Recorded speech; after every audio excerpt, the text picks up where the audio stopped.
What's going on, everybody? It's Nakuba, and sure enough, some of the members of the squad had the opportunity to go and record some live gameplay footage of Dragon Ball Xenoverse 2. So before I actually get into my video, I just want to give a quick shout out to the homie Rhymestyle. He did give me permission to utilize some of his footage for my breakdown video. So a link to his channel will be in the description below if you guys want to check out his content, as well as his Xenoverse 2 breakdown video and all of the other gameplay videos for Dragon Ball Xenoverse 2 that he just uploaded recently. So again, if you guys want to check all of that out, a link to his channel will be in the description below. But yeah, without further ado, let's get this started. The very first thing I want to talk about is the new HUD.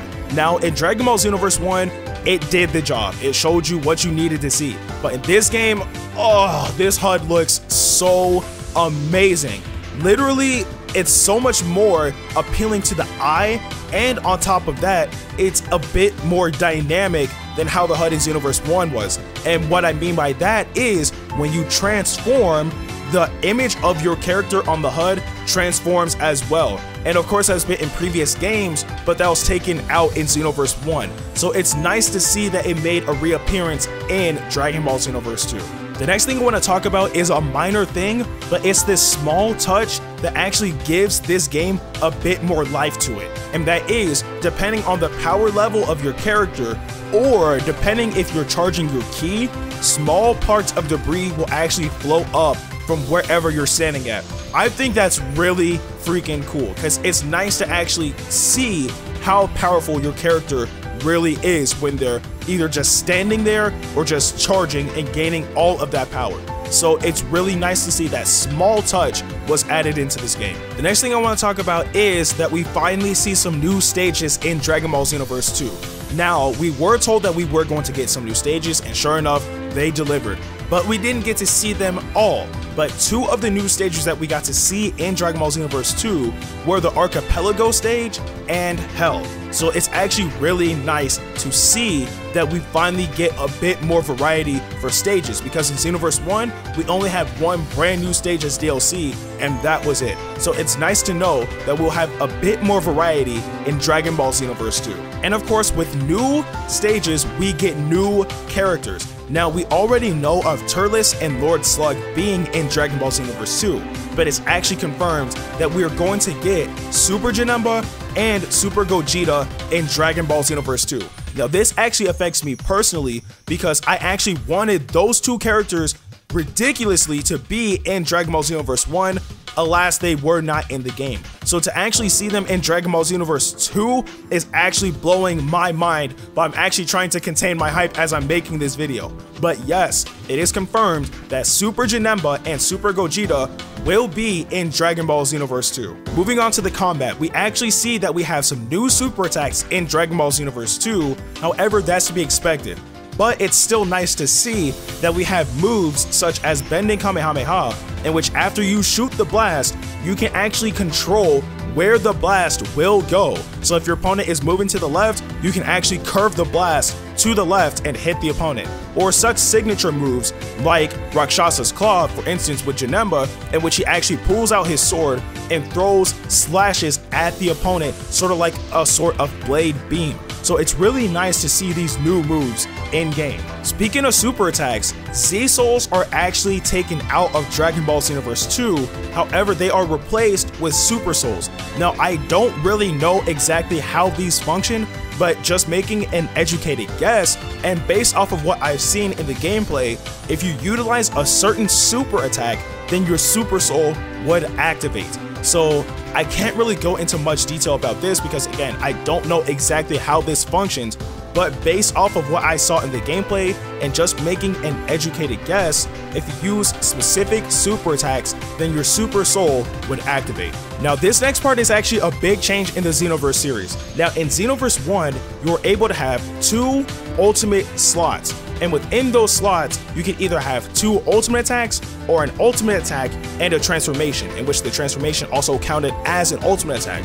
Also, you were not able to have successive transformations, so you couldn't equip Super Saiyan 1 and Super Saiyan 2 within those ultimate slots. It had to be 2 ultimates or an ultimate and a transformation. Not only that, the space below the second ultimate was just completely useless. It was there for no reason. You couldn't utilize it. Well, in Dragon Ball Xenoverse 2, they actually changed that. So your 2 ultimate slots are still there.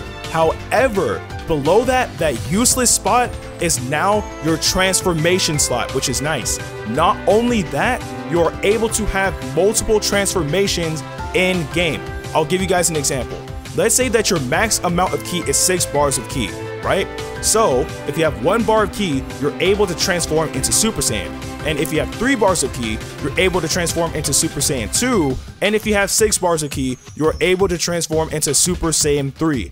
I like this method. It makes sense and it gives the game a bit more variety. You get to actually pick which power level you want to be at. So if you want to go straight from 0 to 100, which is like base, to Super Saiyan 3, charge up all your ki and transform into Super Saiyan 3, which is really freaking nice. On the topic of Super Saiyan, it is confirmed that Super Saiyan spam is gone in Dragon Ball Xenoverse 2, which is something that we all hoped for in the sequel. Now what I mean by that is, when you transform into Super Saiyan, it does exactly what it's supposed to do.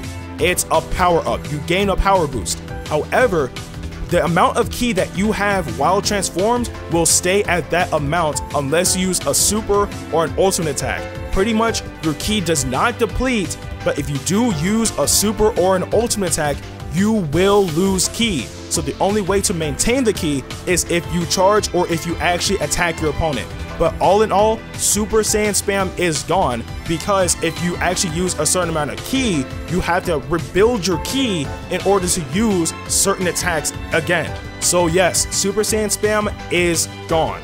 Now let's talk about combat improvements. And the very first one I want to talk about is the Ki Blasts. Now in the very first gameplay trailer that we got of Dragon Ball Xenoverse 2, we saw that yes, normal Ki Blasts are able to be curved and honed in onto the opponent, which is a nice touch. However, some characters actually have certain properties to their Ki Blasts. For example, Janemba actually has the ability to actually keep his Ki Blast stationary if he wants. And then if the opponent gets hit by it, they get hit by it. So pretty much what he'll do is he'll shoot out a Ki Blast and he can hold it out at that spot, which is nice. That can actually be used as a zoning mechanic.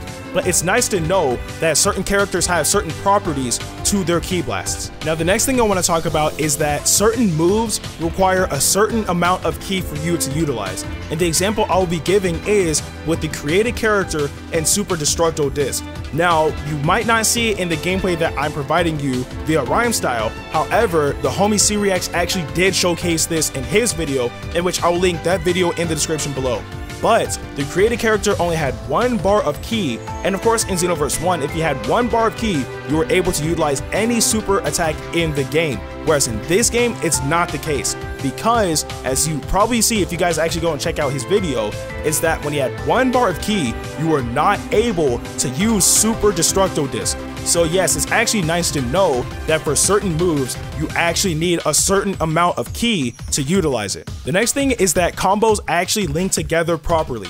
Now that was a big issue in Dragon Ball Xenoverse 1, where when you would start up a combo and try to link it with a super or ultimate attack, it was virtually impossible. Whereas in this game, they've actually revised that and made it a bit more viable to utilize combos and string them with super attacks and ultimate attacks. Main reason is because some attack animations have been sped up, as well as ultimate attacks, and of course they reduced the recovery frames for when you're knocked down. So that actually does give you the opportunity to combo moves properly.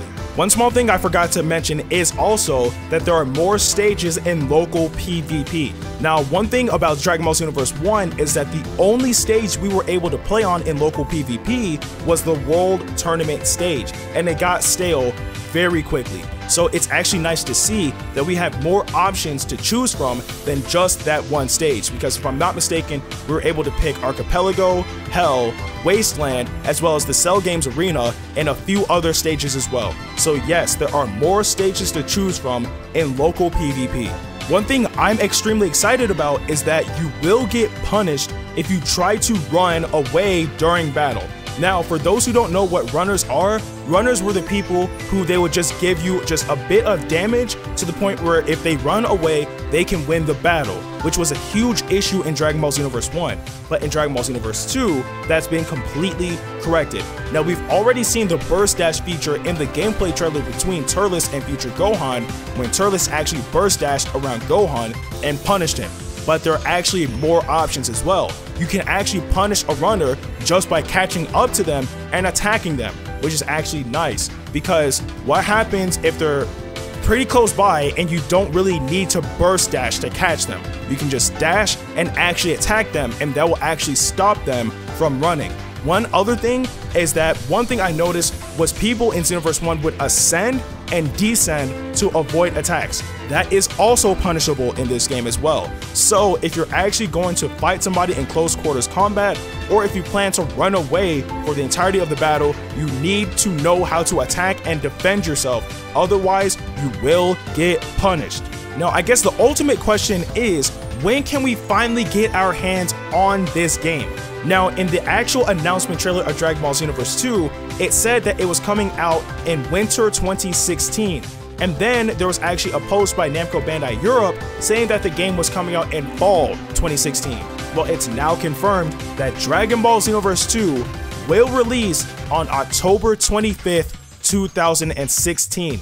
Yes, that is the date we can finally get our hands on the sequel of the critically acclaimed Dragon Ball Xenoverse 1.